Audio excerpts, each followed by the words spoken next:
Hello friends, welcome back in Agri Mantra channel, Changing the Way of Thinking. Today we are discussing about important agriculture current affair of fourth week of October month 2021। तो friends आज के session में बात करेंगे अक्टूबर के fourth week के important agriculture current affair, जिसमें हम बात करने वाले हैं 21 अक्टूबर से लेकर 31 अक्टूबर तक के इम्पोर्टेंट एग्रीकल्चर करंट अफेयर, जो आपके AFO exam point of view से काफ़ी इम्पोर्टेंट रहने वाले हैं। इसीलिए वीडियो को एंड तक ज़रूर देखें। सबसे पहले बात करेंगे तो minister Amit Shah launch dairy Sahkar scheme. तो यहाँ पर हमारे union minister mister Amit Shah ji ने एक स्कीम लॉन्च की है जिसका नाम है डेयरी सहकार स्कीम। तो जान लेते हैं इसके बारे में डिटेल में। तो ये जो स्कीम है ये लॉन्च की गई है आनंद, गुजरात में during the function of 75th foundation year of Amul. तो अमूल के 75वें फाउंडेशन दिवस के दौरान यहाँ पर डेयरी सहकार स्कीम हमारे union minister mister Amit Shah ji के द्वारा लॉन्च की गई है। अगर हम डेट की बात कर लें तो 31 अक्टूबर 2021 को स्कीम लॉन्च की गई है। और इसका जो टोटल आउटले है, यहाँ से क्वेश्चन आ जाता है कि डेयरी सहकार स्कीम का टोटल आउटले क्या है। तो 5000 करोड़ रुपए इसका टोटल आउटले है, ये आपको याद रखना है, यहाँ से क्वेश्चन आ जाता है। और आगे बात करेंगे तो इस स्कीम को इम्प्लीमेंट किया जाएगा by the national corporative development corporation, जिसको NCDC के नाम से जाना जाता है, जो कि under the ministry of corporation के अंदर आती है। तो आपको याद रखना है। और एक और है कि इस स्कीम के आने से होगा क्या, स्ट्रेंथनिंग द डेयरी सेक्टर। तो डेयरी सेक्टर को स्ट्रेंथ मिलेगी अपने कंट्री में, जिससे भारत का जो GDP है वो कहीं ना कहीं इंक्रीज हो सकता है इस स्कीम के इम्प्लीमेंट होने से। तो यहाँ से कौन कौन से क्वेश्चन बनेंगे। पहला क्वेश्चन बनेगा डेयरी सहकार स्कीम किस दिन लॉन्च की गई। तो ये 31 अक्टूबर 2021। इसका आउटले क्या है, दूसरा क्वेश्चन 5000 करोड़। उसके बाद तीसरा क्वेश्चन बनेगा किसने लॉन्च की, मिस्टर अमित शाह जी ने, तीसरा क्वेश्चन हो गया। चौथा क्वेश्चन यहाँ से बनेगा कि किसके द्वारा इंप्लीमेंट की जाएगी। तो NCDC के द्वारा की जाएगी, ये आपको याद रखना है। यहाँ से इतने सारे क्वेश्चन आपके कंप्लीट हो गए। आगे बात करेंगे तो third advance estimate of area and production of horticultural crops of 2020-21। तो यहाँ पर कहने का मतलब है एरिया एंड प्रोडक्शन का डेटा जो है हॉर्टिकल्चर क्रॉप्स का वो रिलीज हो चुका है, जो कि तीसरा एडवांस एस्टीमेट है। अभी तक 2 एडवांस एस्टीमेट हैं जो हमने आपको बताए हैं, अभी ये तीसरा है। इसके बाद एक फाइनल एस्टीमेट आता है और उसी को फाइनल माना जाता है। तो यहाँ पर जो तीसरा एस्टीमेशन है उसके बारे में बात करेंगे। तो आपको सबसे पहले बता दें इस बार रिकॉर्ड प्रोडक्शन हुआ है। अगर हम हॉर्टिकल्चरल प्रोडक्शन की बात करेंगे अपने भारत में तो वो हुआ है 331.05 मिलियन टन हॉर्टिकल्चरल प्रोडक्शन हुआ है, जिसमें आपके वेजिटेबल्स, फ्रूट्स और आपके जितने भी फ्लावर्स हैं वो यहाँ पर आते हैं। सबसे पहले बात करेंगे टोटल हॉर्टिकल्चर में, तो एरिया की बात कर लेते हैं जो कि मिलियन हेक्टेयर में है। तो 2019-20 का जो फाइनल एस्टिमेशन था उसके अकॉर्डिंग 26.48 मिलियन हेक्टेयर एरिया में हॉर्टिकल्चर क्रॉप का यहाँ पर शोइंग हुई थी। अगर हम 2020-21 के third advance estimate present data की बात करेंगे तो वो पहुँच गया है 27.59 मिलियन हेक्टेयर। तो कहने का मतलब है कि 2019-20 से इस बार ज़्यादा सोइंग हुई है हॉर्टिकल्चरल क्रॉप्स की। आगे बात करेंगे प्रोडक्शन की, तो प्रोडक्शन आपका दिया हुआ है मिलियन टन्स में। तो यहाँ पर 2019-20 में जो फाइनल प्रोडक्शन हुआ था वो था 320.47 मिलियन टन, जो कि बढ़ के कितना हो गया है 331.05 मिलियन टन। तो यहाँ पे बोल सकते हैं 10 से 11 मिलियन का यहाँ पर एक्स्ट्रा प्रोडक्शन हुआ है हॉर्टिकल्चरल क्रॉप्स का, अगर हम 2019-20 से कंपेयर करते हैं 2020-21 थर्ड एडवांस एस्टीमेट से। आगे अगर हम थोड़ा सा आपको बता दें तो इस बार का जो हॉर्टिकल्चर प्रोडक्शन है वो पिछली बार से 10.6 मिलियन टन ज़्यादा है, मतलब 3.3% प्रोडक्शन जो है पिछली बार से इस बार ज़्यादा हुआ है। अगर हम फ्रूट्स की बात करेंगे तो इस बार का जो प्रोडक्शन है वो है 103.0 मिलियन टन, पिछली बार कितना था 102.1 मिलियन टन, तो यहाँ पे भी ज़्यादा हुआ है। वेजिटेबल्स की बात करेंगे तो 197.2 मिलियन टन प्रोडक्शन इस बार हुआ है, पिछली बार हुआ था 188.3 मिलियन टन। अनियन की बात करेंगे तो 26.8 मिलियन टन, पोटैटो की बात करेंगे 54.2 मिलियन टन, उसके साथ ही टमाटो भी यहाँ पर ज़्यादा हुआ है 21.1 मिलियन टन यहाँ पर प्रोडक्शन हुआ है। तो कहने का मतलब है कि यहाँ पे सबसे ज़्यादा हर फील्ड में प्रोडक्शन देखने को मिला है इस बार। अगर हम प्लांटेशन क्रॉप की बात करेंगे वो भी यहाँ पर इंक्रीज हुआ है, 16.6 मिलियन टन इस बार प्रोडक्शन हुआ है। और स्पाइसेस की बात करेंगे तो 5.3% से इंक्रीज हुआ है, 10.7 मिलियन टन। तो कहने का मतलब है कि अच्छी खासी इस बार क्रॉप यहाँ पर देखने को मिली है, प्रोडक्शन भी ज़्यादा हुआ है और एरिया की शोइंग भी ज़्यादा हुई है। इसकी जो डिटेल पीडीएफ है जिसमें 1 बाय 1 सभी फ्रूट वेजिटेबल का दे रखा है, उसको हम टेलीग्राम चैनल पर डाल देंगे। अगर आप अभी तक नहीं जुड़े हैं तो जुड़ सकते हैं, लिंक आपको डिस्क्रिप्शन बॉक्स में, वहाँ पर आपको सारी डिटेल, उसके साथ साथ डेली एमसीक्यू क्विज भी कराई जाती है जिससे आपकी जो मेमोरी है वो तेज हो सके और आप एग्ज़ाम में आराम से क्वेश्चंस को सॉल्व कर पाएँ और उनका आंसर कर पाएँ। आगे बात करेंगे तो union minister of civil aviation release Krishi Udan 2.0। तो यहाँ पर बात हो रही है कृषि उड़ान स्कीम की, जिसका ये दूसरा वर्जन है। पहला वर्जन यहाँ पर आ चुका है अगस्त 2020 में और ये आया है अब 2021 में। तो सबसे पहले आपको पता होना चाहिए मिनिस्टर ऑफ सिविल एविएशन कौन है, मतलब नागरिक उड्डयन मंत्री कौन है, तो वो है मिस्टर ज्योतिरादित्य सिंधिया। ठीक है, आगे अगर हम बात करेंगे तो आपको याद रखना है कि 27 अक्टूबर को 2021 को ये स्कीम लॉन्च की गई है जिसका नाम है कृषि उड़ान 2.0। याद रखना है किसने की है, तो union minister of civil aviation ने। आगे बात करेंगे तो ये स्कीम क्यों लॉन्च की गई है, ताकि एग्रीकल्चरल जो प्रोडक्ट है आफ्टर हार्वेस्टिंग उनका ट्रांसपोर्टेशन हो पाए एयर के थ्रू, मतलब हवा के द्वारा, हवाई सेवा के द्वारा जितने भी एग्रीकल्चरल प्रोड्यूस है, प्रोडक्शन जो हो रहा है हमारे यहाँ पे, उनको एक जगह से दूसरी जगह आसानी से ले जाया जा सके। इसी के लिए ये स्कीम लॉन्च की गई है जो कि इसका दूसरा वर्जन है, पहला वर्जन आ चुका है। आगे अगर हम बात करेंगे तो जो कृषि उड़ान स्कीम है वो अगस्त 2020 में पहले आ चुकी है, जो कि इंटरनेशनल और नेशनल रूट तैयार करे गए फार्मर्स के लिए, ताकि वो अपने जो भी प्रोड्यूस है उसको ट्रांसपोर्ट कर पाए, एग्रीकल्चर प्रोडक्ट को एक जगह से दूसरी जगह और एक कंट्री से दूसरे कंट्रीज़ में। तो इससे फार्मर्स की जो इनकम है वो बूस्ट होगी और फार्मर को उसकी फसल का वाजिब मूल्य मिल पाएगा। आगे बात करेंगे तो कृषि उड़ान 2.0 की बात कर लें तो ये भी फोकस कर रही है ट्रांसपोर्टेशन ऑफ पेरिशेबल फूड। जितने भी आपके फूड होते हैं, खासकर पेरिशेबल जो जल्दी ख़राब हो जाते हैं, उनको जल्दी से जल्दी एक जगह से दूसरी जगह पहुंचाया जा सके, इसके लिए ये स्कीम लॉन्च की गई है।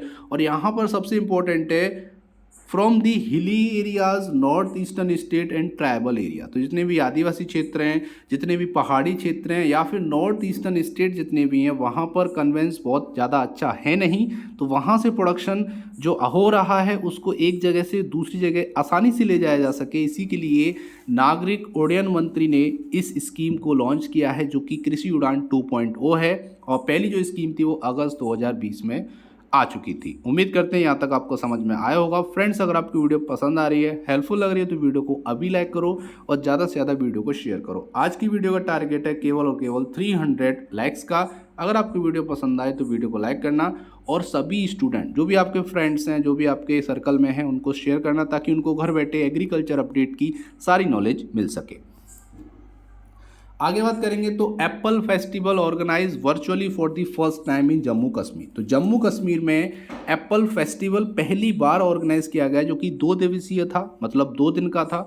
यहाँ पर बात करेंगे तो सबसे पहले याद रखना है कि यहाँ पे एग्रीकल्चर मिनिस्टर जो हैं मिस्टर नरेंद्र सिंह तोमर और जो वहाँ के लेफ्टिनेंट गवर्नर हैं श्री मनोज सिन्हा ने वर्चुअली इनॉग्रेशन किया है इस एप्पल फेस्टिवल का, जो कि पहली बार ऑर्गेनाइज किया गया है जम्मू कश्मीर के श्रीनगर में।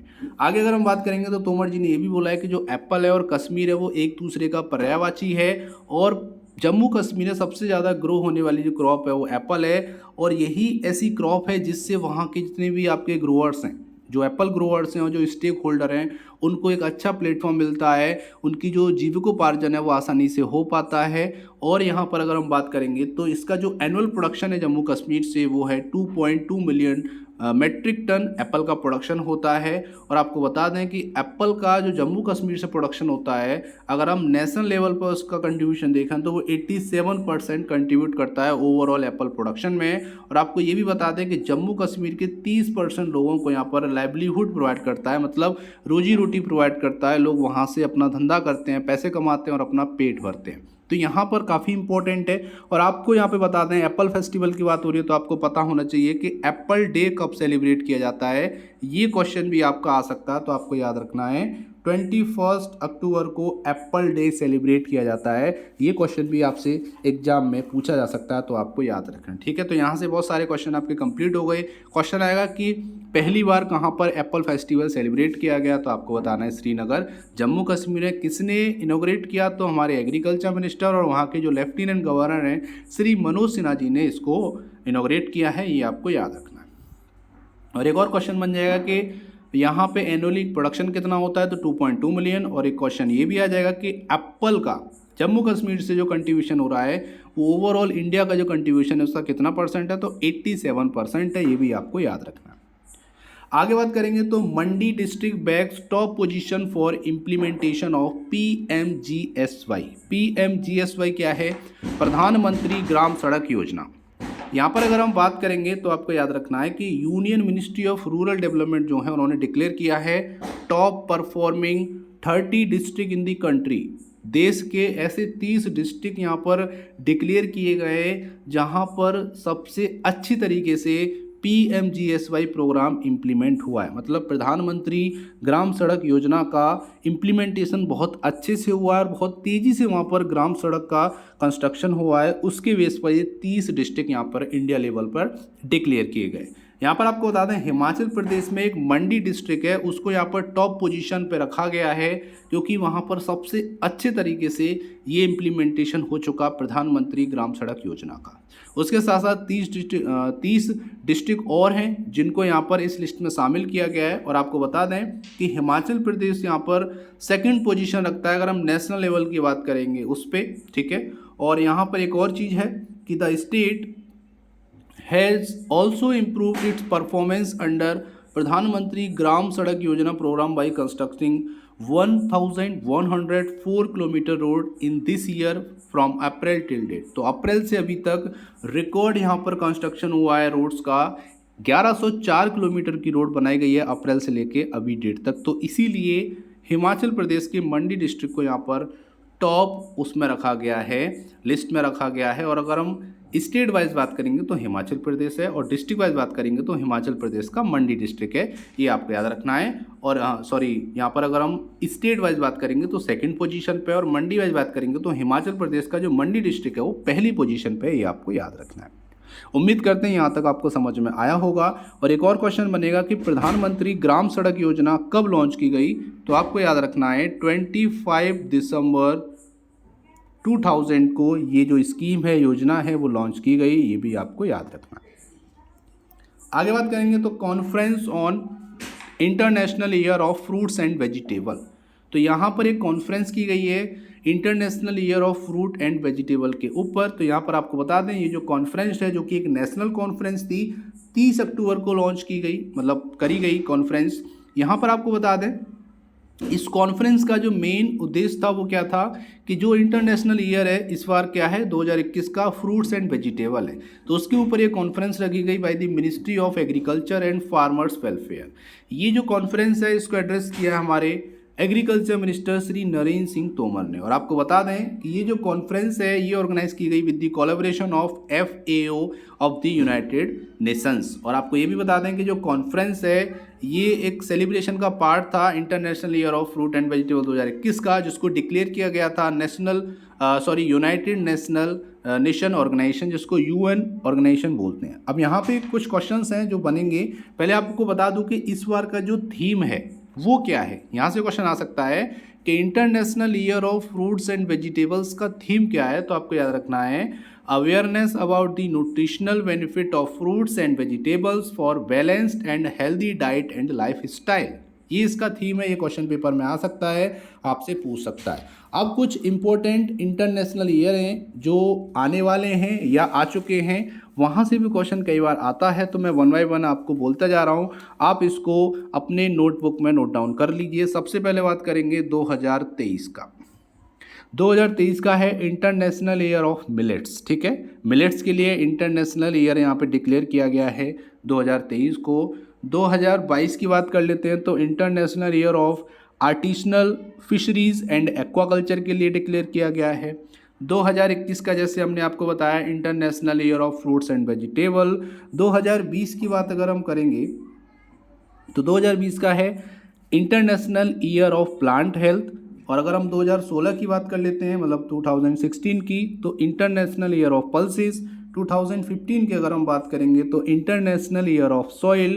2014 की अगर हम बात करेंगे तो international year of family farming. 2011 की अगर हम बात करेंगे तो यहाँ पर आपका है इंटरनेशनल ईयर ऑफ फॉरेस्ट। 2008 की अगर हम बात करेंगे तो इंटरनेशनल ईयर ऑफ पटेटो। और 2004 की बात करेंगे तो इंटरनेशनल ईयर ऑफ राइस। ये कुछ इंपॉर्टेंट एग्रीकल्चर इंटरनेशनल ईयर हैं जो क्वेश्चन पेपर में आने ही आने हैं, तो आपको याद रखने हैं। इस स्लाइड में से काफ़ी क्वेश्चन आने वाले हैं, तो इसीलिए वीडियो को ध्यान से देखें और स्किप बिल्कुल भी ना करें। आगे अगर हम बात करें तो UP become first state to impose stock limit on edible oil. जैसा कि आपको पता है, एडिबल ऑयल जो है, जो वनस्पति तेल है, जिसके जो मूल्य हैं वो बढ़ते जा रहे हैं। पिछले महीनों से अगर हम बात करेंगे तो अपनी एक पीक लेवल पर पहुंच चुका है इसका जो रेट है एडिबल ऑयल का। तो उसको डाउन करने के लिए यूपी सरकार ने स्टॉक लिमिट इम्पोज कर दी है जितने भी स्टेक होल्डर होते हैं उन पर। अब यहाँ पे बात आती है कि ये जो इम्पोजिंग की गई है यूपी के द्वारा, वो सबसे पहले की गई है पूरे इंडिया में। इसीलिए यूपी पहला स्टेट बन चुका है to impose stock limit on edible oil. वनस्पति तेल पर स्टॉक लिमिट इम्पोज करने वाला भारत का पहला राज्य कौन सा है, तो ये भी क्वेश्चन आ सकता है, तो वो है उत्तर प्रदेश। अगर हम इसकी बात कर लेते हैं तो थोड़ा आपको बता दें कि यहाँ पर सुधांशु पांडे जी ने बोला है कि यूपी पहला स्टेट बन चुका है स्टॉक लिमिट इम्पोज करने वाला एडिबल ऑयल पे। और यहाँ पर जो लिमिट रखी गई है वो रखी गई है 1 से 25 tonne for different stakeholder. मतलब 1 से लेके 25 टन तक एक इंडिविजुअल स्टेक होल्डर अपने पास स्टॉक रख सकता है एडिबल ऑयल का, उससे ज़्यादा नहीं रख पाएगा। अभी तक क्या था कि अनलिमिटेड कोई भी स्टेक होल्डर जो है वो एडिबल ऑयल कितना भी अपने पास स्टॉक रख सकता था, लेकिन अभी कुछ एक लिमिट तक, उसको एक ड्यूरेशन तक 1 से 25 टन ही इस एडिबल ऑयल रखने की अनुमति दी गई है गवर्नमेंट ऑफ उत्तर प्रदेश के द्वारा, या बोल सकते हैं सेंट्रल गवर्नमेंट के द्वारा। आगे बात करेंगे तो इसके साथ साथ 23 स्टेट और ऐसे हैं जो इस प्रॉब्लम से जूझ रहे हैं, मतलब काफ़ी ज़्यादा जो मूल्य है वो बढ़ चुका है एडिबल ऑयल का, तो वो भी उत्तर प्रदेश की तरह ही चाह रहे हैं कि इस तरीके से स्टॉक लिमिट इम्पोज कर दी जाए अलग अलग स्टेक होल्डर्स पे। आपको ये भी बता दें कि ये जो आपका इम्पोज किया गया है स्टॉक लिमिट, ये चलेगा मार्च 31, 2022। तो मतलब मार्च 31, 2022 तक ये जो स्टॉक लिमिट है वो इम्पोज की गई है। मतलब 31 मार्च तक 1 से 25 टन ही एक single stakeholder edible oil रख पाएगा। जब मार्च ख़त्म हो जाएगा, अप्रैल आ जाएगी, तब ये लिमिट बढ़ सकती है या ख़त्म हो सकती है, लेकिन मार्च 31 तक ये लिमिट रहेगी। इसीलिए जितने भी स्टेक होल्डर हैं वो 25 टन से ज़्यादा एडिबल ऑयल अपने पास लिमिट में नहीं रख पाएंगे, स्टॉक में नहीं रख पाएंगे। ये आपको याद रखना है। आगे अगर हम बात करेंगे तो आपको ये भी याद रखना है कि उत्तर प्रदेश के साथ साथ हरियाणा, राजस्थान और गुजरात, ये भी ऐसे स्टेट हैं जो फाइनल स्टेज में हैं इस नोटिफिकेशन को इशू करने, मतलब इस स्टॉक लिमिट को इम्पोज करने स्टेक होल्डर्स पे। तो ये भी आपको याद रखना है। यूपी में हो चुका है, अब हरियाणा, राजस्थान और गुजरात में भी होने वाला है। उम्मीद करते हैं यहाँ तक आपको समझ में आया होगा। और इसी का रिजल्ट है कि जब यूपी में ये स्टॉक लिमिट इम्पोज कर दी गई है तो उसके रिजल्ट में ही 8 रुपये केजी तक जो वनस्पति ऑयल है वो सस्ता हो चुका है। मतलब जो एडिबल ऑयल है उसके जो उसके प्राइस है वो यहाँ पर डाउन हो चुके हैं 8 रुपये तक। तो ये भी आपको याद रखना है। आगे बात करेंगे तो PMFME स्कीम जो है, ठीक है, उसकी बात कर लेते हैं, जो कि आपकी PM formulation of micro food processing enterprise scheme है। यहाँ पर एक ODOP स्कीम के तहत, मतलब 1 डिस्ट्रिक्ट 1 प्रोडक्ट के तहत दिल्ली बेक्स लॉन्च किया गया है under the category of PMFME scheme 29 अक्टूबर को। यहाँ पर अब थोड़ा सा समझने वाली बात है कि पहले तो किसने लॉन्च किया है, तो ministry of food processing industry ने किया है। क्या किया है, ODOP के थ्रू दिल्ली बेक्स एक प्रोडक्ट है उसको किया है, जो कि एक बेकरी प्रोडक्ट है। अभी हम जानेंगे ये क्या होता है, ये भी आपको बताएंगे। सबसे पहले आपको याद रखना है कि ये किसके एसोसिएशन में किया गया है, तो ये किया गया है NAFED, national agricultural corporative marketing federation of India. NAFED के एसोसिएशन में ministry of food processing industry ने ये पहला ऐसा प्रोडक्ट लॉन्च किया है जो कि एक यूनिक तरीके का है, 1 डिस्ट्रिक्ट 1 प्रोडक्ट दिल्ली बेक्स के नाम से। यहाँ पर आपको ये बता दें कि जब से ये MOU साइन किया गया है PMFE स्कीम के तहत ministry of food processing industry में, यहाँ पे नाफेड के साथ, इससे और नई 10 ब्रांड आने वाली हैं सेलेक्टेड ओडीओपी की under the branding and marketing component of scheme. अब बात कर लेते हैं दिल्ली वेक होता क्या है। तो ये एक होल व्हीट रस्क होता है, मतलब एक गेहूं से बना हुआ रस्क होता है जो नॉर्मली हम लोग चाय के साथ लेते हैं। लेकिन इसकी खासियत ये है, जो इसकी यूनिकनेस है जिसके लिए ओडीओपी में इसको शामिल किया गया, वो है कि ये चीनी के बजाय गुड़ से बनाया जाता है और इसमें वनस्पति तेल की जगह मक्खन का प्रयोग किया जाता है। इसीलिए इसको यूनिकनेस के साथ इस लिस्ट में रखा गया है, जो कि पहला ओडीओपी के थ्रू ये प्रोडक्ट है जो कि बेकरी प्रोडक्ट में लाया गया है। ये भी आपको याद रखना है। आगे बात करेंगे तो ग्लोबल एग्रीकल्चरल प्रोडक्टिविटी रिपोर्ट आई है, जिसको गैप रिपोर्ट के नाम से जाना जाता है, जो कि इस बार अच्छी नहीं है। जान लेते हैं क्या कहती है। According to the new report, जो ग्लोबल एग्रीकल्चरल प्रोडक्टिविटी है वो अच्छी तरह से ग्रो नहीं हो पा रही है जैसे होना चाहिए, जो ऐसी डिमांड है उसके अकॉर्डिंग। यहाँ पर इसको जो रिलीज़ करता है वो करता है वर्ल्ड फूड प्राइस फाउंडेशन। एक एनुअल कॉन्फ्रेंस में ये सारी चीज़ें जो आपका रिपोर्ट है वो पेश की जाती है। आपको बता दें जो टोटल फैक्टर प्रोडक्टिविटी है TFP है, ये आपका एनुअल रेट है 1.36 2019 और 20 का इतने परसेंट। लेकिन होना कितना चाहिए, वो होना चाहिए this is below the global agriculture productivity index. जो हमारा गैप इंडेक्स है वो डिसाइड किया गया है 1.73% उतना होना चाहिए हर देश का, लेकिन हमारा है केवल 1.36 जो आपका TFP है। टोटल फैक्ट्री प्रोडक्टिविटी है वो केवल 1.36% है, जो कि काफ़ी कम है हमारे एक एनुअल टारगेट से जो कि 1.73 है। अब ये 1.73 क्यों डिसाइड किया है, क्योंकि हमारे 2050 में हमारा क्या है, हमारा जो टारगेट है वो है sustainably meet the need of consumer for food and bio energy.